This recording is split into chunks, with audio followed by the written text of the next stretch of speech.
Welcome to Then and Now, a podcast by the UCLA Luskin Center for History and Policy. We study change in order to make change, linking knowledge of the past to the quest for a better future. Every other week, we examine the most pressing issues of the day through a historical lens, helping us understand what happened then and what that means for us now. Hello, welcome to Then and Now.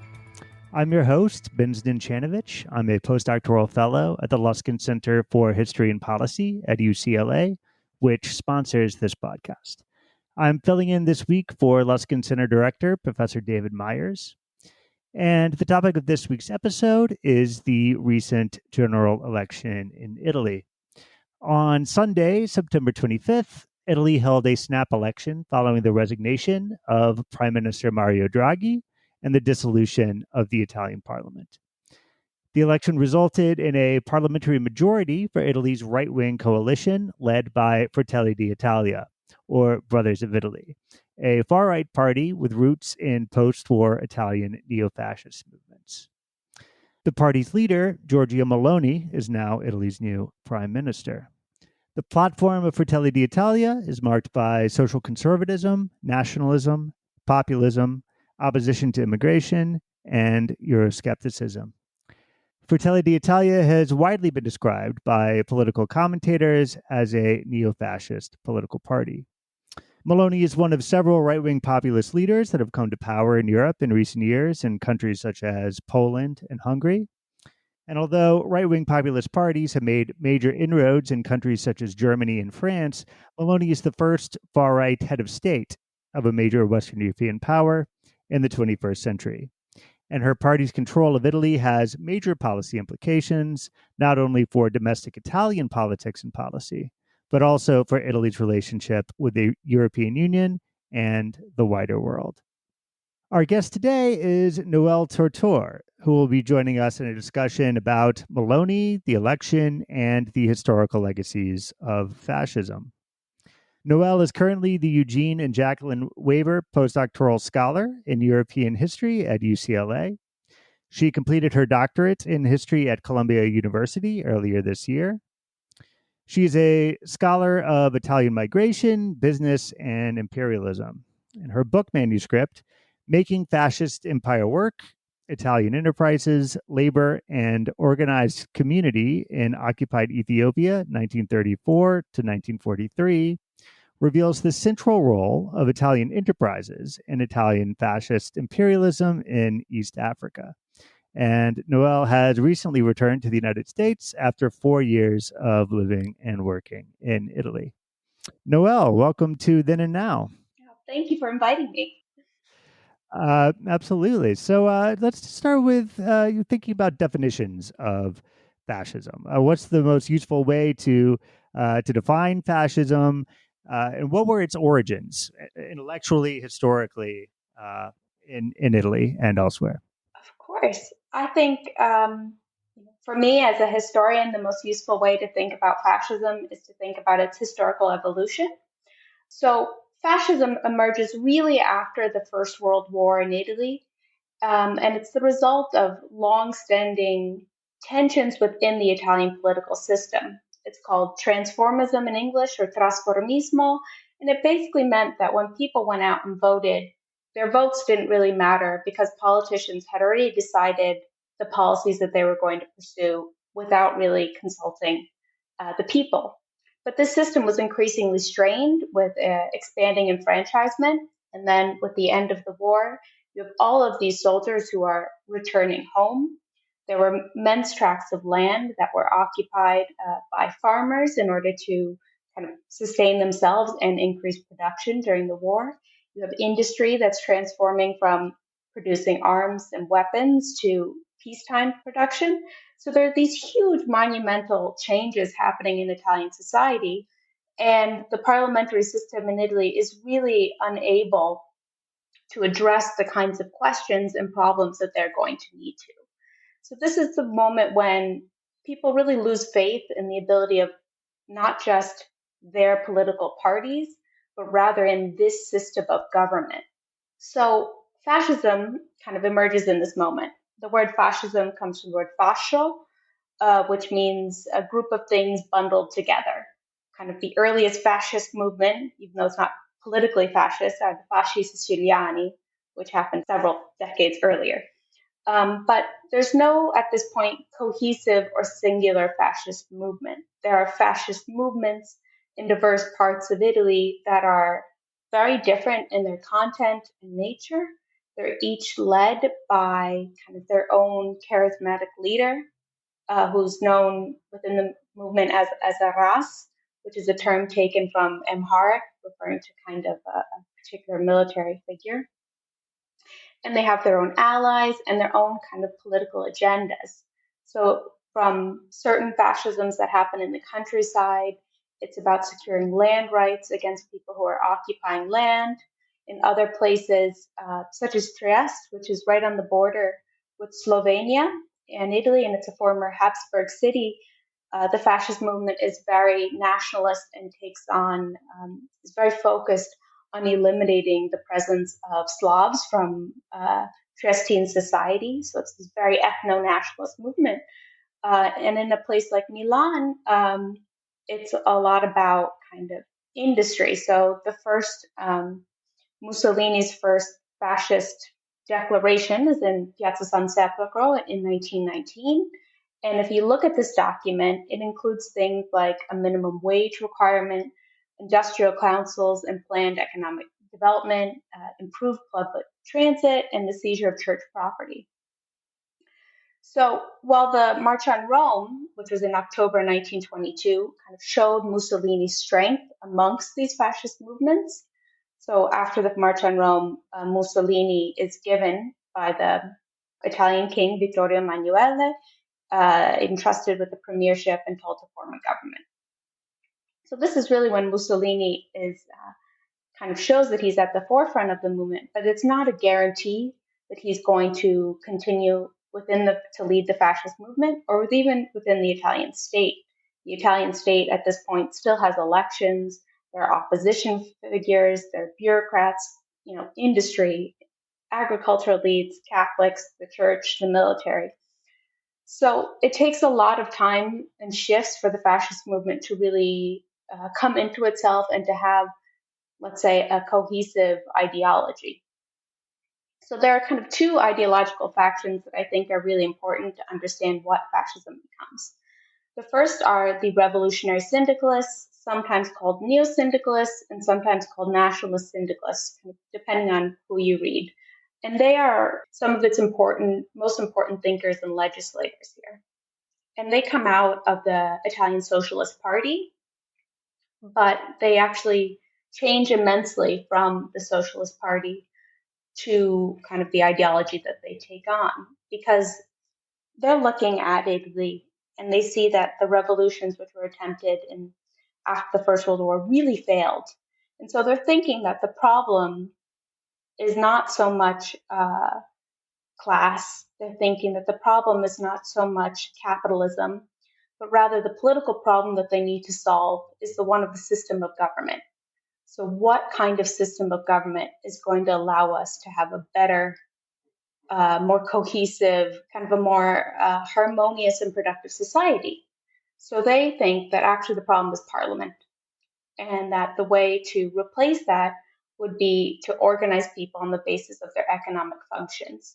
So that would mean that instead of you and I voting as, I vote in New York where I am from, and that is my community, and I know my local community and my elections and our needs, it's saying no, that Ben and I would vote in the same national group because we're both postdocs in history. We have the same economic function in society. And so in that sense, we do not think in terms of our identities of origin, but rather in our functions within society when we vote and when we take action. And then furthermore, society as a whole is organized in this way where being organized by economic function is better it is easier to plan and to foresee how to orchestrate the whole in a more harmonious way. So production is matched by consumption or export and so on. And this is a very old idea. It actually comes from Greek philosophy and it's known as organicism. and it's widespread across political movements at this point in time.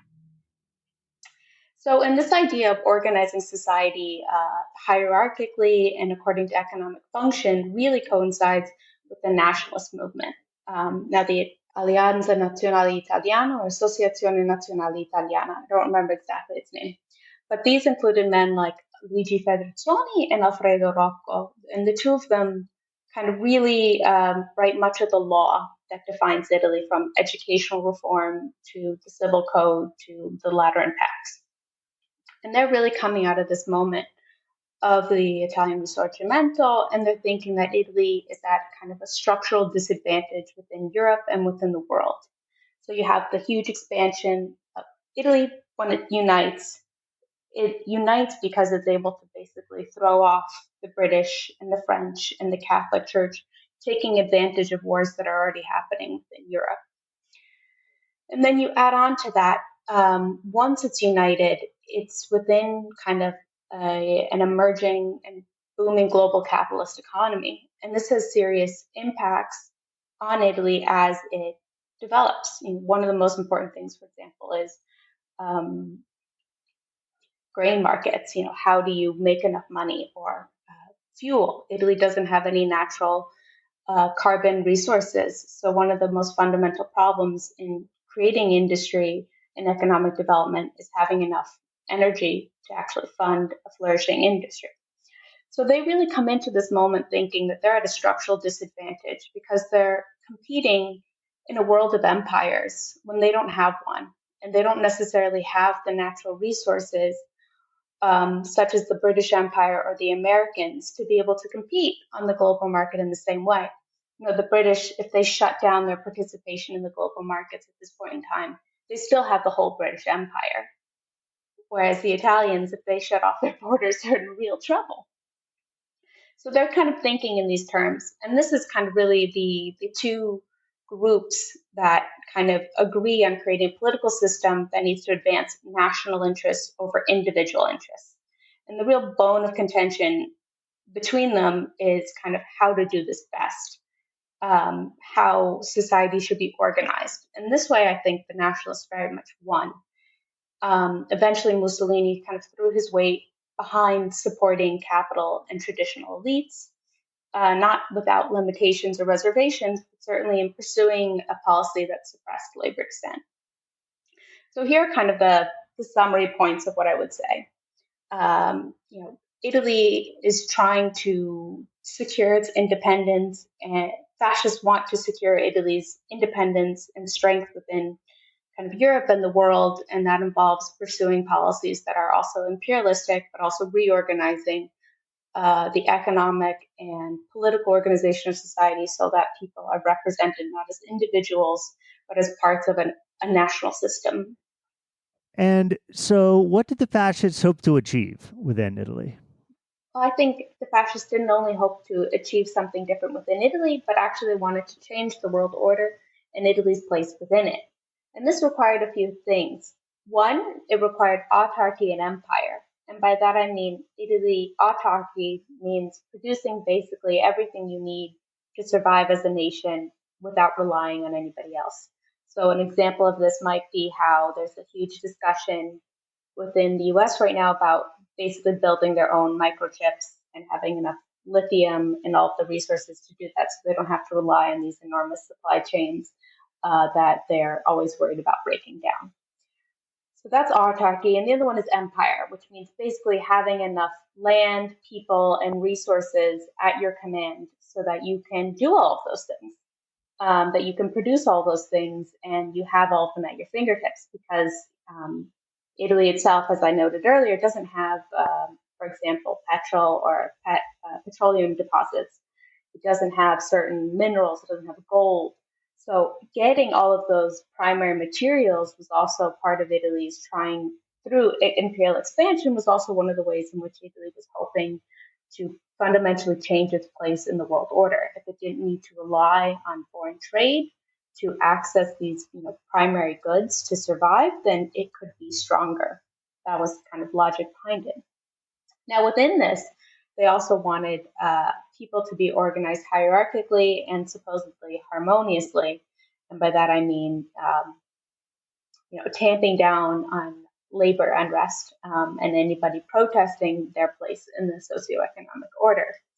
And this was one of the ways in which, if you can order everybody hierarchically according to their economic function, you have an immense amount of control over production and consumption in your society. And actually, one of the things you see under the fascist regime is this immense pushing down of consumption.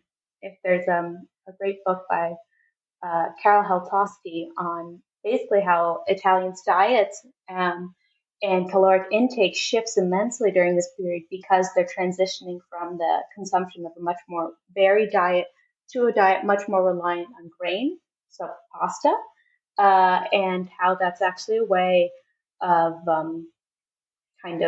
pushing down consumption and controlling it. So these are immensely powerful tools of political economy. At the same time, the fascists are pursuing two additional policies. One is called pronatalism, and that exists all over the world. And pronatalism is basically encouraging people to have children.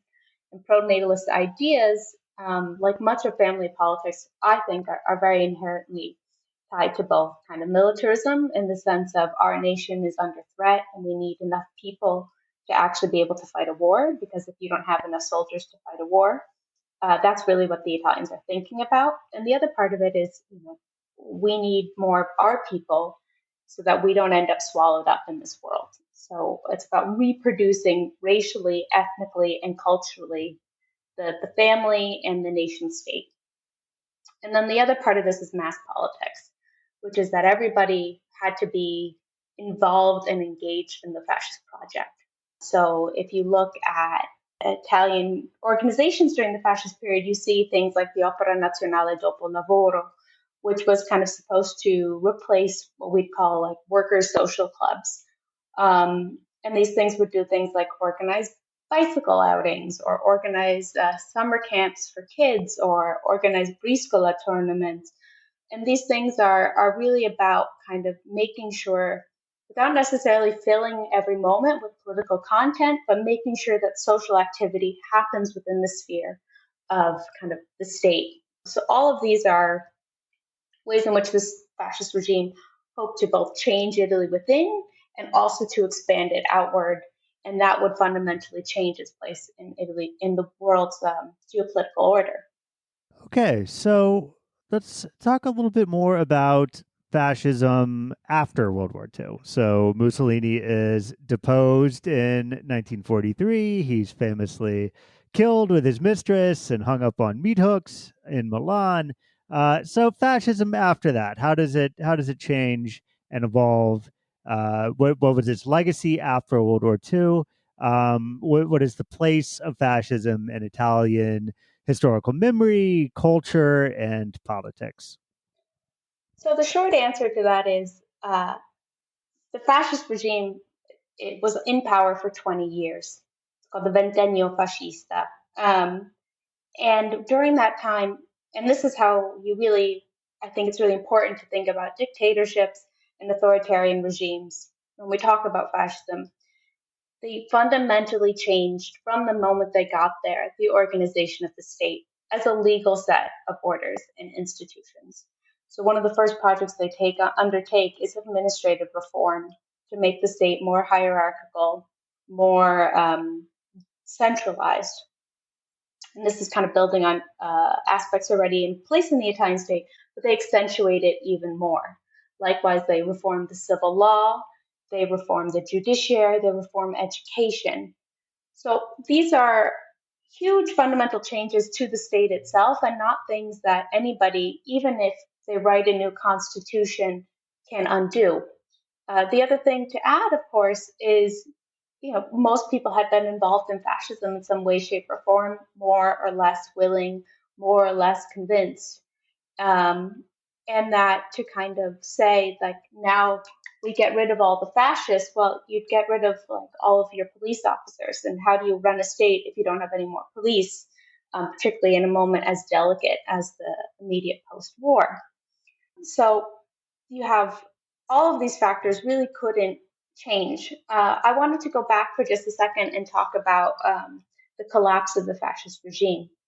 So when the fascist regime collapses, it actually goes, the country is more or less divided in half. And this is in 1943. The monarchy and the military basically do a vote of no, and the fascist Grand Council have a vote of no confidence in Mussolini's government. And then when they join the Allies at the end of the summer, the king's government flees south to Brindisi and Puglia, and Mussolini is freed by the Nazis, who have since invaded in the north, and establishes the Repubblica Sociale Italiana. This is kind of an important thing to know. It's called Salò. And Salò kind of represents what a lot of people think of as the worst parts of the fascist regime. It's the most kind of brutish, racist, horrifying kind of unleashing out of it. It's not for nothing that Pasolini adapted 120 Days of Sodom to have it situated in the Repubblica Sociale Italiana. So and this is one of the films that's considered, let's say, one of the most grotesque and horrifying films ever made in the world. You can't even view it on like TV. So the whole country divides in half and basically has a civil war. There are people fighting the Nazis. There are people fighting with the Nazis. There are people fighting as partisans for not just Italy's liberation, but also to establish a new kind of government. So people are also, there's this huge war going on, and people are shifting their fortunes and alliances kind of in the basis of who they think is going to win and what's going to help them. So at the end of the war, when Italy is liberated, as I said, you can't undo the fascist state overnight. You can't get rid of everybody who had some connection, strong or weak, to the fascist government.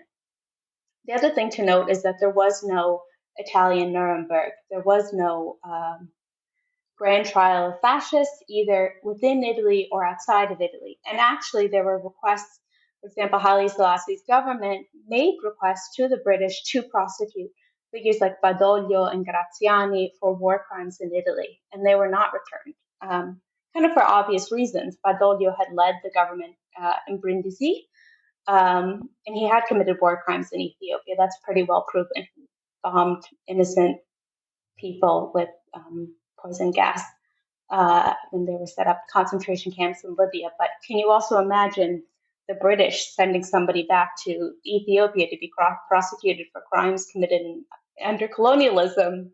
It's never going to happen. At the same time, this is also the start of the Cold War. And the Americans and the British are very worried about having the communists and the socialists, who are very powerful in Italy at this precise moment, in charge of the country. And in a sense, not kicking out all the fascists or all the people who had aligned with the fascists, or all the people who were basically to the right of that, was one of the ways to maintain Italy within the Atlantic Alliance.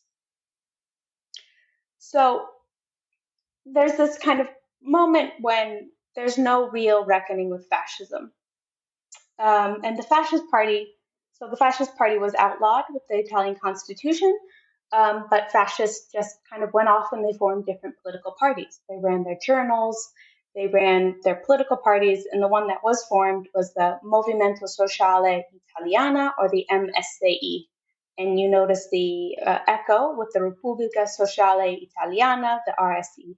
And this is actually the party that Meloni joined when she was a teenager in Garbatella in 92. And this included kind of very high-ranking fascists when it was formed in the late 40s.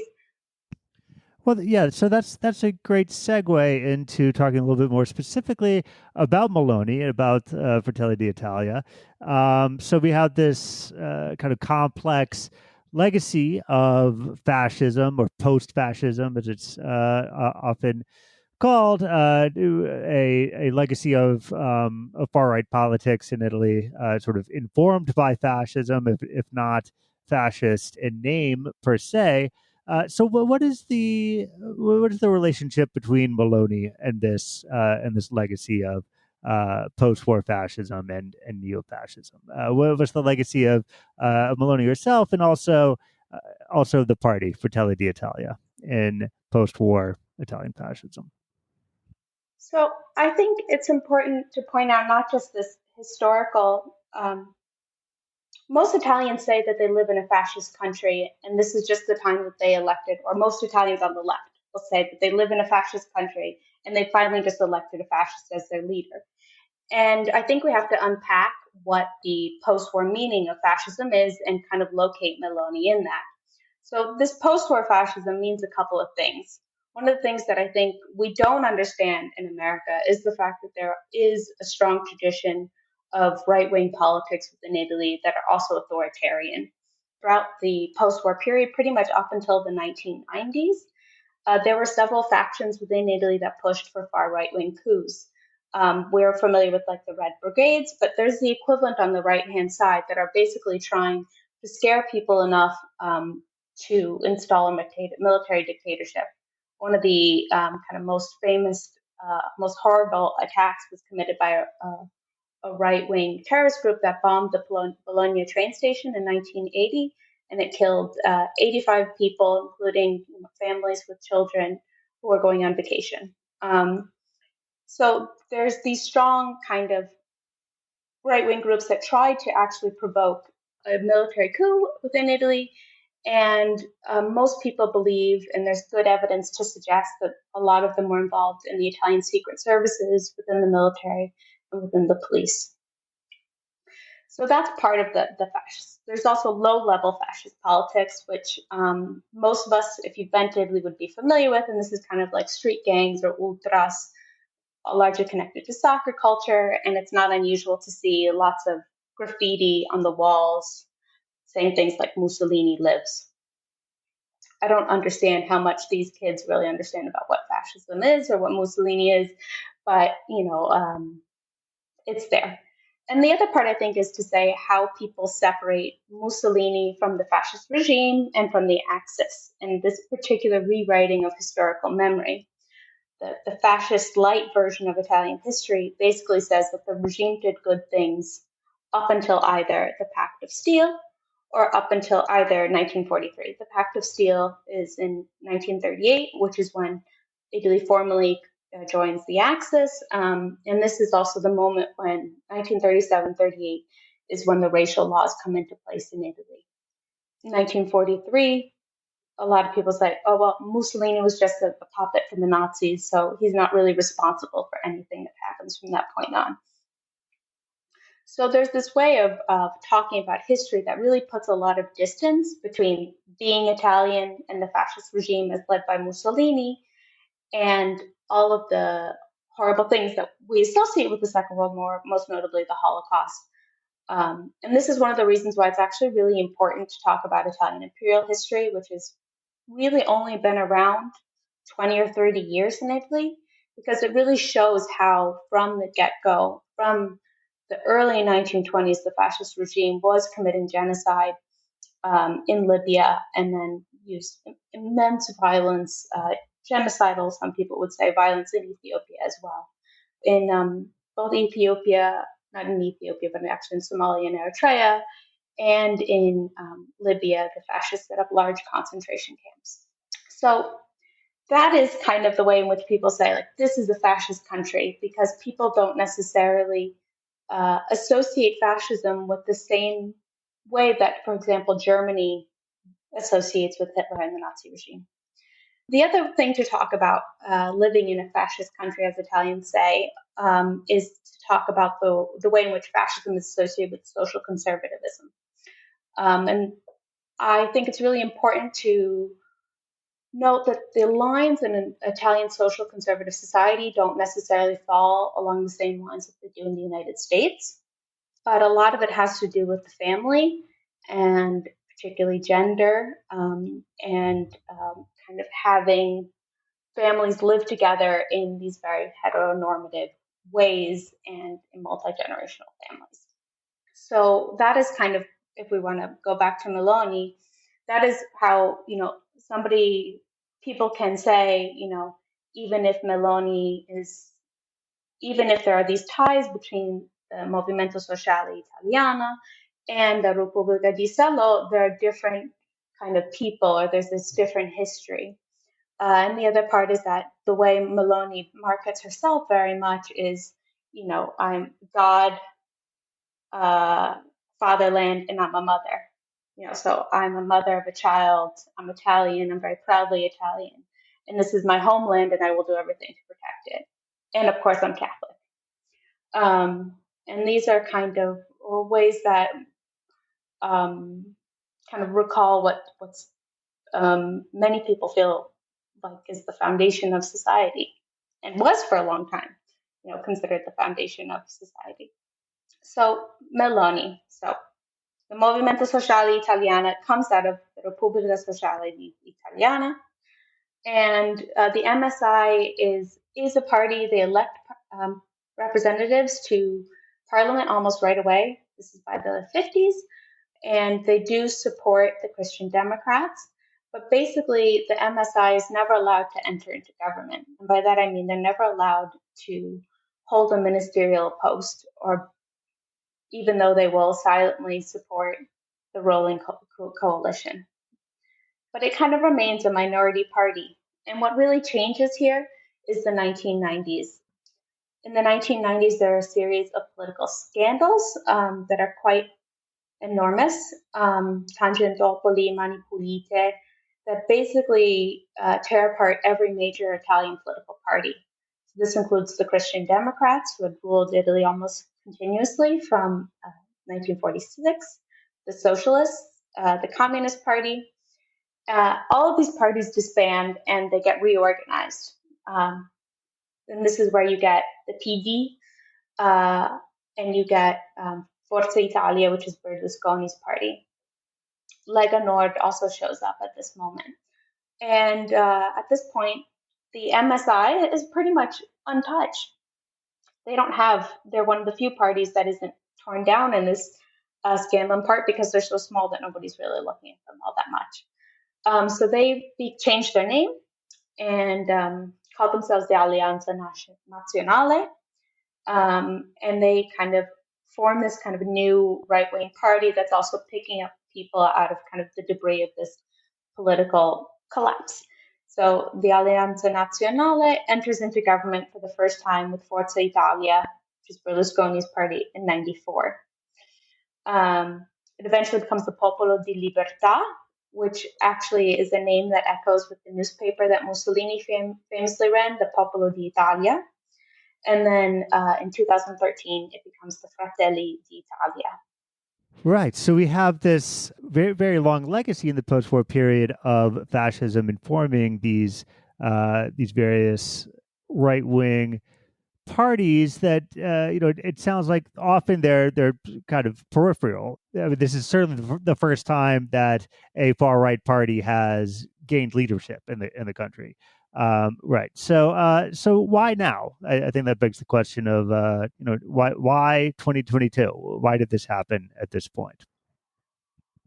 I think the most important thing to stress here is to remember how dark things are in Europe. I think, in a sense, being in the US, we're a little bit more protected from the crisis in Ukraine. But in Europe, things are actually really scary. One thing I would say, inflation in the Eurozone is at 10%. The euro, which used to be around 120 to the dollar, used to be quite a bit stronger than the dollar, now is almost equal to the dollar. Natural gas from Russia has been basically cut off. Just last week, there was talk about the Russians possibly having sabotaged the Nord Stream pipeline. And then, I was talking to family a couple of days ago, and I think it's probably just internet rumors. But anyway, there are rumors saying that, what are they going to cut next? The internet line connecting Europe to the rest of the world, because all of those things are cables that are underground. So that is hugely terrifying. You add in the fact that energy prices have gotten so high that a lot of businesses are actually closing. People who run bakeries, for example, simply can't afford to keep their ovens on. Restaurants are changing their menus so that they have food that basically requires less gas to cook. And this is even before winter has hit. So everyone is kind of waiting for the next crisis. And Italians don't make a lot of money. Kind of the way that Italians make money is you have a pretty ample social welfare net that everybody relies on. A social state, everybody gets healthcare. A lot of people have access to housing. So then your salary is quite low, and then making it to the end of the month now is actually very hard now that prices have increased so much. And then the war in Ukraine is quite close. That if there was a nuclear war in Ukraine, if there's a nuclear meltdown at Zaporizhia, that cloud is going to wash over Europe. And people do think about that, and they are worried about that. And the other thing is that the Kremlin basically spent the month leading up to the election warning Italians to think very carefully when they went to the polls. And I don't think anybody really followed that, but I think it contributed to this atmosphere of a lot of anxiety of not only a coming economic crisis, but also a coming political crisis. So here's the thing. I tend to think that when people are scared, they tend to vote for nationalists, because nationalists kind of say, we're going to stick by you no matter what, because you're my people and we're going to fight for you. The other part of it is, I think Meloni's party came to power right now in part because there's a real mistrust of the established political parties. And rather than kind of voting for the same, they'd rather vote for someone new. And, worst case scenario, governments in Italy don't last long anyway. She'll be around for 3 years and then the government will collapse. And to kind of go through a couple of reasons, one is the left-wing party, which is a center-left party and not really a social democratic party, but more of a party, let's say, much more akin to the American Democratic Party in its policies, pretty much has, through the Eurozone crisis in 2012, 2013, pretty much supported all of the austerity measures and has since pursued policies both in terms of economic policy and in terms of migration that really signal to Italians that they're not going to take broad social initiatives. I would say that they will kind of say that they're going to defend people, but they're not going to stand up to the EU. The Cinque Stelle, I think it's actually very interesting that the Cinque Stelle, despite everything, still maintained 15% of the vote. And so the background behind that is the reason why one of the precipitating reasons why Draghi's party collapsed was a fracture within the Cinque Stelle between Conte and Di Maio. And Di Maio was basically saying that, the Cinque Stelle wasn't being strong enough in its support of Ukraine. I think what's behind that is a lot of background relating to how to kind of create this anti-party into a legitimate governing party that can stay in power for multiple election cycles. And likewise, Salvini has had his time as prime minister, or I don't know if he took the Ministry of the Interior, but he was pretty much at the lead of the government for a while. He's kind of had his hand in making governments collapse, and no one in the South is going to forget the fact that the Lega is the Lega Nord, which means that it will, the origins of the party were basically against the South. It treated the South as kind of a leech on the rest of Italy. Forza Italia. Now Berlusconi is back, and frankly, Berlusconi has not only humiliated himself within Italy, but I also don't think anybody in the EU wants to negotiate with Berlusconi. So no one's really going to vote for Berlusconi. And then the other party is the third poll, and they didn't really do much. So Meloni's, I think, success in this campaign was, one, the opposition not a lot of people had a lot of faith in the opposition, or rather, many people didn't have reason to continue supporting the opposition. The other part is that Meloni is I think she's a very good communicator and a good campaigner. She's been very,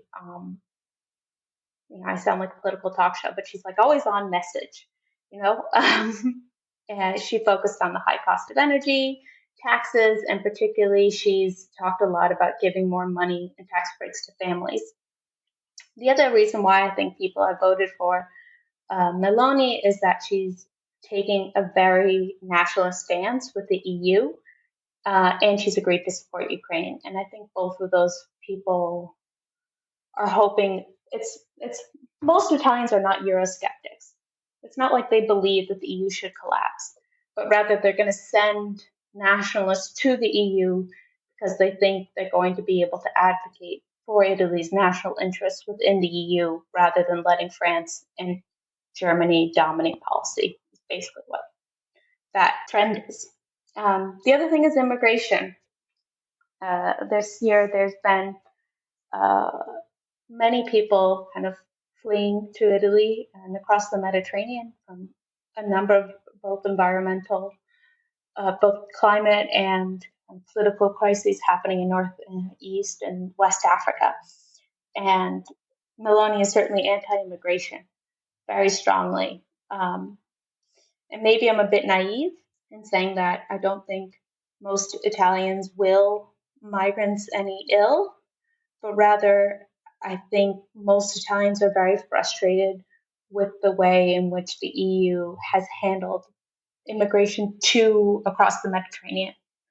And they think by sending somebody like Meloni to negotiate it, they'll be able to get more concessions. And actually, one of the things you will notice is that in the month leading up to the election, when it became quite clear that Meloni's party was strongly favored, both Germany and France agreed to take more asylum seekers than they had previously. So tell us a little bit more about Meloni's policies and objectives. I think Meloni's policies right now are really focused on simplifying taxes. So one of the things that's been proposed is a flat tax, and then they've kind of gone back and forth on that.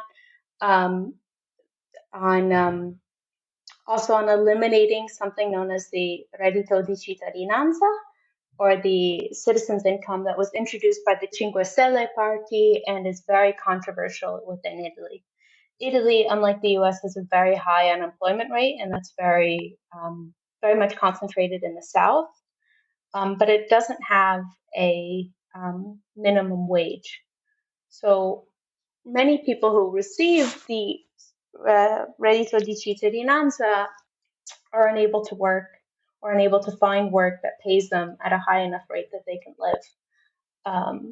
Whereas there's plenty of people who will offer you to work for €5 an hour, but if you work for €5 an hour, you're not going to make enough money to live.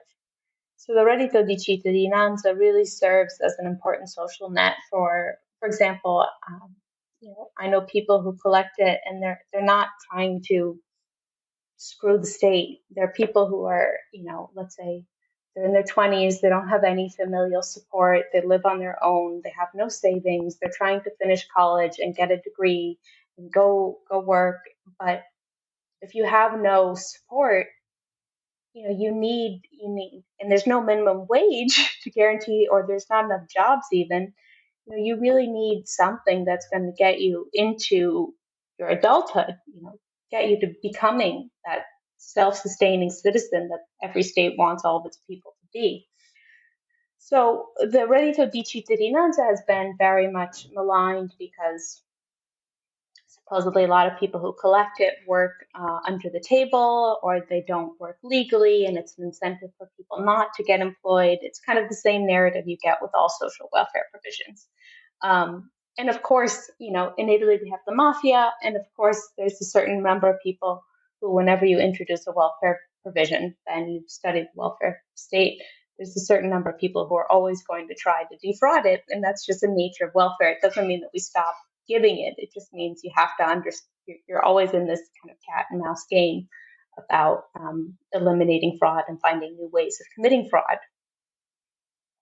The other aspect of Meloni's policy that I think hasn't been discussed enough are Meloni's aggressive heterosexual familialism. She's, for example, in Italy, there are not a lot of the same protections for LGBTQ couples as there are in much of Europe. And actually, the European Union has pointed this out to Italy, the European Court. Last year, they tried to pass a law that would kind of create some equality and some protections called the DDL Zan, and that failed. And Meloni is campaigning on kind of culture issues that we would see, or what's labeled culture war issues in the US. So things like anti-trans rights, anti-letting people choose their own pronouns, In Italy, she doesn't want to allow couples, same-sex couples can only have civil unions and not marriages, and same-sex couples do not have the right to adopt. And she wants to make sure that that remains the case. There's also efforts to try to limit abortion. Abortion is legal in all of Italy. However, much of the medical system is provided by the national healthcare system, and obstetricians and gynecologists have the right to call themselves objectors of conscience, meaning that performing an abortion violates their religious or philosophical beliefs. And because they're allowed to work in the national healthcare system, and because so many are, there are certain regions of Italy where something like over 90% of the obstetricians and gynecologists are obiettori di coscienza, which means getting an abortion in certain parts of Italy is incredibly difficult because there might only be one or two doctors that'll perform it in the whole region. And lots of people have campaigned to say, fine, you can be a conscientious objector, but you're not going to be on the state payroll if you don't follow the full extent of the law, or you don't provide me with the full extent of my rights. But Meloni is against this. Meloni really does not support abortion. And I have no doubt Italian feminists have been organizing for a long time in preparation of measures to be taken to limit it. So we will see how successful the feminists are and how successful Meloni is. Well, that's a good segue into the question of how will this change Italy's place in the world? You've addressed this a little bit, but more specifically, Italy's relationship between Russia and Ukraine, with the European Union, also the United States. How is this going to affect foreign relations, foreign policy within and beyond Italy? I think that largely remains to be seen. I don't think it'll really change anything for the U.S. I hope Meloni continues to support the war in Ukraine because I do think most Italians support continuing to support the war in Ukraine, and I think they think it's important for Europe's security. Her relationships with the EU, I think, are more interesting, and they'll kind of depend on how she selects her cabinet.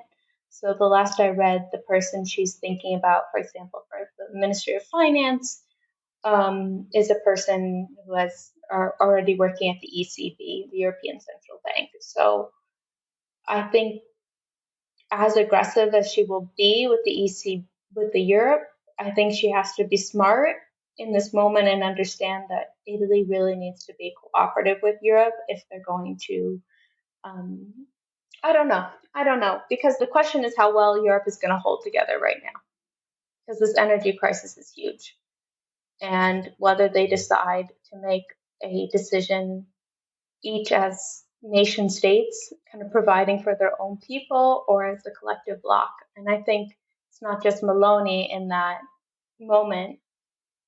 I think it's all of the European countries that need to really decide whether the EU is going to make that step, whether it won't. So I don't really know how significant Meloni's presence is in all of this. Italy is still one of the most important blocs of the EU. It's kind of the third largest economy in the EU.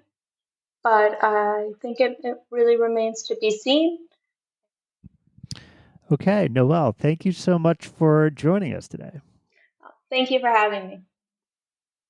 And to our listeners, thank you for joining us for the Then and Now podcast from the Luskin Center for History and Policy at UCLA. Thank you for listening to Then and Now, a podcast by the UCLA Luskin Center for History and Policy. You can learn more about our work or share your thoughts with us at our website, luskincenter.history.ucla.edu. Our show is produced by David Myers and Maya Ferdman, with original music by Daniel Reichman. Special thanks to the UCLA History Department for its support, and thanks to you for listening.